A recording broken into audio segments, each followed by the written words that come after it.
Telugu Desam party జాతీయ కార్యదర్శి AP మంత్రి నారా లోకేష్ జన్మదినోత్సవ వేడుకలు ఘనంగా నిర్వహించారు.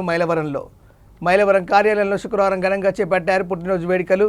ఈ సందర్భంగా తెలుగు యువత నియోజకవర్గ అధ్యక్షులు లంకా లితీష్ ఆధ్వర్యంలో రక్తదాన శిబిరం నిర్వహించారు. యువకులు అధిక సంఖ్యలో రక్తదానం చేశారు. ప్రభుత్వ ఆసుపత్రిలోని రోగులకు పనులు పంపిణీ చేశారు.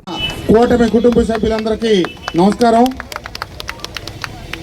యువగళం పాదయాత్రతో యువ తరంగమై రాష్ట్రం అంతా పాదయాత్ర చేసి ఈరోజు కూటమి కుటుంబం అధికారంలోకి వచ్చిన పాత్ర పోషించిన దాంట్లో క్రియాశీలక పాత్ర పోషించి తెలుగుదేశం కుటుంబ సభ్యులు కార్యకర్తలకి ఏ కష్టం వచ్చినా నేనున్నాను అని చెప్పి అండగా భరోసాగా నిలబడతా తాత స్థాపించిన పార్టీలో మూడో తరానికి వారసుడిగా తాతను మించి తండ్రిని మించి ఈరోజు ఆంధ్ర రాష్ట్ర విభజింపబడిన ఆంధ్ర రాష్ట్ర అభివృద్ధి కోసం లక్షల కోట్ల పెట్టుబడులు తీసుకొచ్చి ఉద్యోగ అవకాశాలు యువత కల్పించి చదువులో విద్యాశాఖ మంత్రిగా ఎన్నో సంస్కరణలు తీసుకొస్తా పేదల బిడ్డల జీవితాలు బాగు చేయడానికి ఎన్నో కార్యక్రమాలు చేస్తున్నటువంటి లోకేష్ బాబు గారి పుట్టినరోజు సందర్భంగా ఖచ్చితంగా ఆ భగవంతుడు నిండు నూరేళ్లు ఆరోగ్యం ఇచ్చి తప్పకుండా ఈ రాష్ట్రానికి